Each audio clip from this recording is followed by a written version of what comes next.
Заштита на природните убавини значи побрз пристап до европските пари. Градоначелниците од Истокот покренуваат иницијатива Осоговските планини да добијат статус на заштитено подрачје од 4-та категорија. Станува збор за околу 50.000 хектари кои припаѓаат на неколку општини. Покрај за Осоговието, постапката да стане парк на природата е почната и за Ченгино Каленат Пехчево. Освен пристап до различни фондови, тоа ќе донесе и дополнителни приходи за локалното население. Од аспект на можности за обезбедување на дополнителни приходи преку различни традиционални производи, адаптација на сопствените куќи како мали сместувачки капацитети, околу продажба на одредени сувенири или брендирање на одредени производи, вие верувајте дека додадената вредност на такви производи кои што се наоѓаат во заштитено подрачје е 2 пати до 3 пати поголема.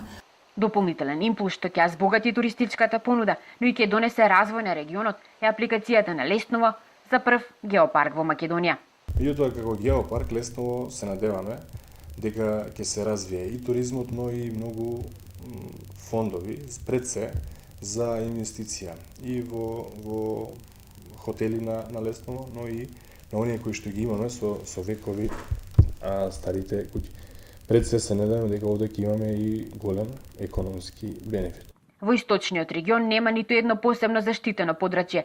Под заштита се само поединечни природни реткости, како дабот во Кочанско Бели или дудинката во Лесново. Добивањето на статус на заштитено подрачје ќе биде и дополнителна можност за развој на туризмот, во што градоначелниците од Истокот на државата ќе го следат примерот на нивните бугарски колеги.